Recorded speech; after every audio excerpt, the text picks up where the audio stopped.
Oi, gente, tudo bom? Vamos para mais uma aula aqui, certo? De ciências. A aula de hoje ela vai ser sobre um assunto um pouquinho diferente do que a gente vinha estudando aí, apesar de ser sobre fenômenos naturais também, certo?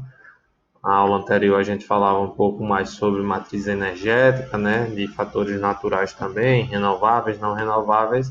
Hoje também vai ser sobre fenômenos naturais, mais outros fenômenos, outra vertente. São os fenômenos naturais que acabam causando alguns desastres para nós seres humanos, certo? Então, bora lá. Primeiro fenômeno natural que a gente vai tratar é o terremoto. Tá? O terremoto é um fenômeno de vibração brusca e passageira da superfície terrestre, né? Ele é resultado de agitações subterrâneas de placas rochosas, bem como de atividade vulcânica e deslocamento de gases no cerne da Terra, especialmente metano. Então, a gente sabe muito bem que o terremoto, né, pelo que a gente escuta falar nos noticiários, causa desastre a depender de onde ele ocorra. Muito desastre. Que bom que aqui a localização do Brasil, certo? Em meio à crosta terrestre, é uma boa localização e ainda que com o passar dos anos a gente tenha visto que alguns livros de geografia tiveram que ser desmentidos, né? Tiveram que ser reescritos, na verdade, que afirmavam que no Brasil não tinha terremoto, mas os terremotos que há no Brasil não são de grande proporção, tá? Que bom, né? Bora lá.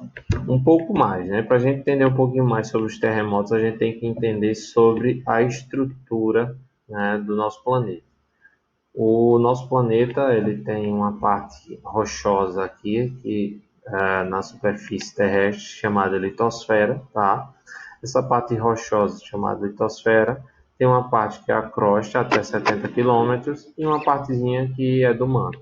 Abaixo disso, tá? Abaixo dessa litosfera, a gente vai ter só rochas fundidas, basicamente, e aqui o núcleo interno, que é sólido, certo? E daí nessa região aqui é uma região muito quente, né? Uma região de alta pressão e temperatura. Sendo que o que vai importar para a gente é essa parte aqui mais superficial, a crosta, que é onde nós vivemos, tá? E onde tudo acaba ocorrendo. O que são os terremotos, afinal de contas, ou por que eles são provocados, né? A crosta terrestre ela não é uma superfície única, né? Uma superfície linear. Ela, na verdade, é formada por diversos pedaços, como se fosse um quebra-cabeça, certo? Esses pedaços são chamados placas tectônicas. E essas placas tectônicas elas estão unidas umas às outras. Porém, elas podem também sofrer movimentações, elas podem se movimentar, já que esse material muito quente e com alta pressão que está abaixo dela se movimenta constantemente.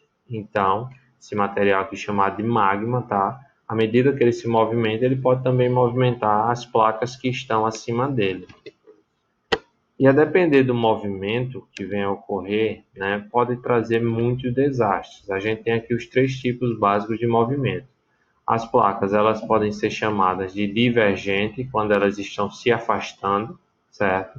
E daí a lava, por exemplo, ela pode escapar lá daquela região mais interna da Terra e se depositar no oceano, por exemplo, no fundo oceânico, ou mesmo no continente, tá? A gente vai ver mais à frente como é o caso dos vulcões, que a lava escapa da partezinha mais interna da Terra e acaba se depositando nos continentes.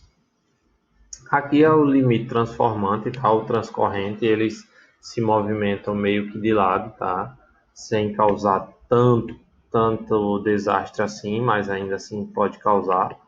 E as convergentes, que são as que mais causam desastres quando estão se movimentando, já que estão indo de encontro uma com a outra, certo? Então também pode formar os vulcões. Em geral, esses daqui formam as chamadas cordilheiras, tá? Como a Cordilheira dos Andes, por exemplo.